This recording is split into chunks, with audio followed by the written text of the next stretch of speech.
नमस्कार, मी पंजाब डक म्हणून आज आहे 9 जुलै 2026. आजपासून शेतकऱ्याला एक अंदाज देणार आहे. कारण की महाराष्ट्रामध्ये आतापर्यंत पावसानं खूप धुमाकूळ घाले, काही ठिकाणी अति मुसळधार पाऊस पडला, पूर परिस्थिती निर्माण झाली. तर आता राज्यातली परिस्थिती काय राहणार आहे? आज 9 जुलै, तर आज मी म्हटलं होतं ना सूर्यदर्शन घडेल, तर हे सूर्यदर्शन घडलंय. आणि राज्यात मात्र आता आणखीन उद्याचे दिवस फक्त विखुरलेल्या स्वरूपाचं नाशिक जिल्हा आणि उत्तर महाराष्ट्राकडे नंदुरबार, धुळे, जळगाव तिकडं तुरळक ठिकाणी आज पाऊस पडणार आहे म्हणून हे अंदाज लक्षात यायचा. पण राज्यात मात्र उद्यापासून पावसाचा जोर ओसरणार आहे.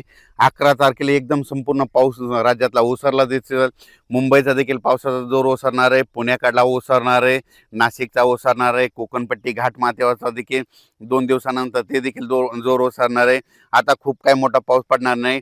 उद्या 11 जुलैपासून राज्यात चांगलं सूर्यदर्शन होणार आहे आणि हवामान कोरडं राहणार आहे म्हणून हा अंदाज महाराष्ट्रातल्या सर्व शेतकऱ्यांना लक्षात द्यायचा. त्याच्यानंतर राज्यामध्ये बऱ्याच भागामध्ये हा पाऊस झाला आणि त्याच्यामध्ये देखील आणखीन काही भाग वंचित आहे. तर त्या शेतकऱ्याला सांगू इच्छितो की राज्यामध्ये आता पाऊस कधी येणार आहे, तर काय होणार आहे, 15 जुलैच्या नंतर 15, 16, 17 जुलैच्या नंतर राज्यात पुन्हा थोडाच विखुरलेल्या स्वरूपाचा सगळीकडे पडणार नाही. फक्त ते पाऊस काय होणार आहे, जे वंचित जिल्हे आहेत, एक नांदेड जिल्हा झालं, काही भाग लातूर जिल्हा, धाराशिव जिल्हा, सोलापूर जिल्हा आणि बीड जिल्ह्याचा, त्या भागामध्ये काय होणार आहे, 15, 16, 17 जुलैच्या दरम्यान तुरळक ठिकाणी भाग बदलत त्या 2-3 जिल्ह्यामध्ये एक पावसाची हजेरी असणार आहे म्हणून हा अंदाज लक्षात. महाराष्ट्रात देखील विखुरलेल्या स्वरूपाचाच 15, 16, 17ला थोडाफार पाऊस येणार आहे. सगळीकडे पडणार नाही, फक्त स्थानिक वातावरण तयार होऊन ते पाऊस पडेल म्हणून हे अंदाज शेतकऱ्यांना लक्षात यायचा. त्याच्यानंतर राज्यात आणखीन परत चांगला असा जसा आता मागं अतिवृष्टी ढगफुटी झाली तसा पाऊस आला आणखीन आता ना जुलैचा शेवटच्या आठवड्यापर्यंत आता वाट बघावी लागणार आहे म्हणून हे अंदाज लक्षात यायचा. आता ज्यांच्याकडं सोयाबीन असेल तर त्यांनी काय करायचं, आता जमिनीमध्ये ओल भरपूर आहे, 10-12 दिवस झाले असेल तर तुम्ही तुमचं तणनाशक फवारू शकता, कीटकनाशकाच्या फवारणी करू शकता, डवरणी वखरणी करू शकता म्हणून शेतीची कामे करून घ्यावी. पण राज्यात मात्र आता मुंबईकरांना आता या पावसापासून सुटका भेटणार आहे. तिकडे देखील उद्यापासून एकदम हवामान कोरडं होणार आहे म्हणून मुंबईकरांसाठी आनंदाची बातमी, नाशिक जिल्ह्यासाठी आनंदाची बातमी, पुणे जिल्हा, घाटमाथा, कोल्हापूर जिल्हा तिकडे देखील आता परत पूर काय वाढणार नाही म्हणून त्यांच्यासाठी देखील आनंदाची बातमी. हे जे लो प्रेशर होतं, हे लो प्रेशर गुजरातकडे जाणार आहे. गुजरातमधून काय होणार आहे, इंदोर मध्य प्रदेशकडे जाणार आहे. मध्य प्रदेशकडून काय होणार आहे, उत्तर प्रदेशकडे जाणार आहे. उत्तर प्रदेशकडून इकडं नेपाळ ह्या तिकडं जाईल आणि तिकडं स्थिरावं, पण त्याला स्थिरावायला आणखीन 4 दिवस लागतात.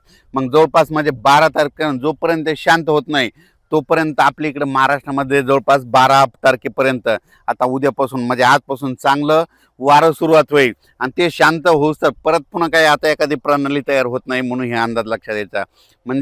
आता राज्यात मात्र उद्या 11 तारखेपासून सगळीकडं चांगलं हवामान कोरडं राहणार आहे म्हणून हे अंदाज लक्षात यायचा. फक्त 15, 16, 17च्या दरम्यान परत एकदा पावसाळी वातावरण तयार होईल, पण तो इतका पाऊस असा जोराचा पडणार नाही, फक्त तुरळक भागातच विखुरलेल्या स्वरूपाचा ते असणार आहे म्हणून हे अंदाज लक्षात यायचा. चांगल्या पावसासाठी जुलैच्या शेवटच्या आठवड्यापर्यंत वाट पाहावी लागणार आहे म्हणून हे अंदाज देखील सर्व शेतकऱ्यांनी लक्षात घ्यावा.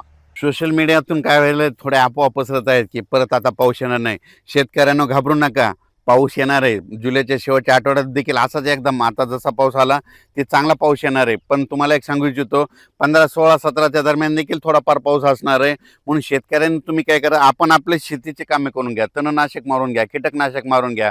कारण की पाऊस बिलकुल येणार आहे, दुष्काळ वगैरे काही पडणार नाही. त्याच्यानंतर आता जुलैच्या शेवटच्या आठवड्यात देखील एक चांगला मोठा पाऊस येईल, त्याचा व्हिडिओ आणखी 2-4 दिवसात देईल. पण तोपर्यंत शेतकऱ्यांनी घाबरून न जाता आपण आपल्या शेतीचे कामे करून घ्या, फवारण्या करून घ्या, डवरणी करून घ्या, वखरणी करून घ्या म्हणून हे सर्व शेतकऱ्याला सांगू इच्छितो.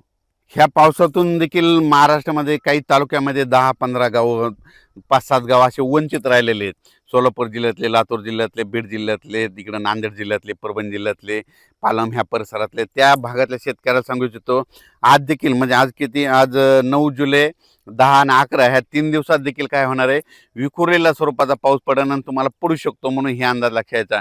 आणि याच्यातून तुम्ही जरी वंचित राहिले तर परत पुन्हा काय होणार आहे, 15, 16, 17च्या दरम्यान एकदा थोडाफार पाऊस येणार आहे. ते मात्र ते पडून जाईल, म्हणून शेतकऱ्यांनी हे देखील अंदाज लक्षायचा. त्याच्यातून जर काय जर उरले तर परत एकदा जुलैच्या शेवटच्या आठवड्यात पाऊस येणार आहे. दुष्काळ वगैरे काय पडणार नाही.